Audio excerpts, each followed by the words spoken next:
Everyone having a good time so far? Yeah. All right, well, if you guys like to stand up, take a look around, take some pictures, you're more than welcome to. A lot of people do consider the Everglades a swamp. Yeah. It is actually a river. It starts in central Florida at Lake Okeechobee. It runs its course all the way down to the lower part of the Florida Keys. The Everglades is 60 miles wide, 120 miles long. It's also the main freshwater supply throughout both Dade and Broward County. The water level out here in the Everglades doesn't get very deep. As I mentioned earlier, it ranges anywhere between your ankles or just above your knees. When we do come to our winter time, and end of our winter and beginning of spring, basically, the water level out here will drop tremendously. The points of time where it actually gets so dry out here, you can come out here in a pair of tennis shoes, walk around, and they won't even get wet.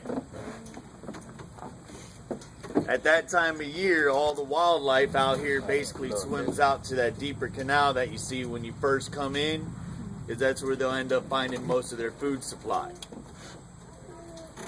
You take a look over here to your left, these trees that are running along the edge here, these are called swamp apple trees. The Miccosukee Indians use these apples for seasoning their food and eating them the way they are. These apples do have a really strong bitter taste and can easily aggravate your stomachs, so we really don't recommend eating them the way they are. What is that bird up there? Oh yeah, the bird. The small one of what we I'm saw. not too sure what kind of bird. It's only the fourth bird. Anyway, I can always find out for you when we get back. Usually they have a, this isn't my boat, someone else was using my boat today. I usually have a thing that tells all the animals just in case. Also, if you take a look around us, you may notice out here there's a lot of tall grass throughout the Everglades. This is called sawgrass. Sawgrass does cover 95% of the Florida Everglades.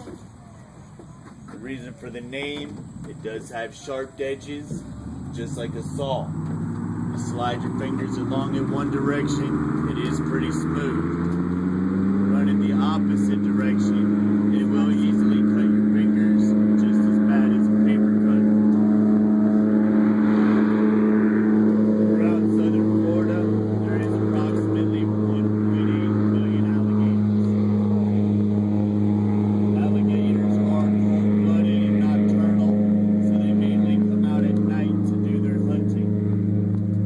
During the day, they basically lay around looking pretty lazy, because what they're doing is using the sun to help rise the body temperature, so that way it's easier for them to process the food from the night before.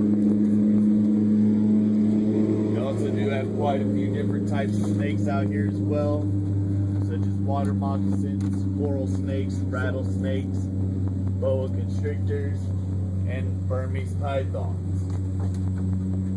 We're asked all the time, well, how's it that we have these large snakes out here if they don't originate from here?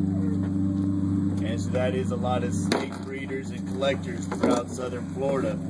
They raise these snakes until they get too large in size for them to handle, so they end up releasing them out here.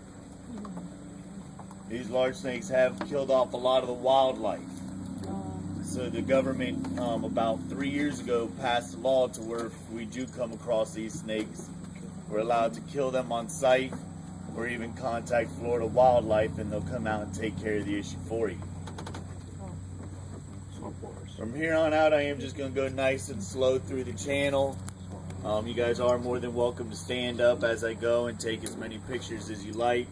If you happen to have any questions, please feel free to ask. Can you see a turtle?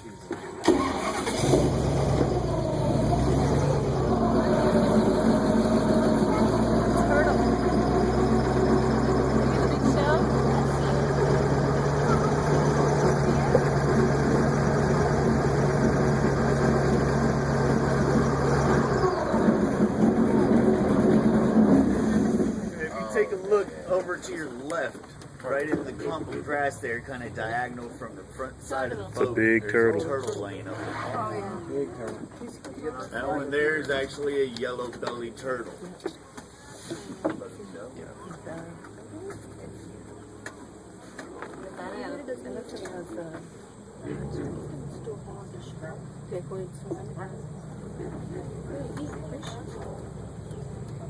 Eat that fish for you. Check this out.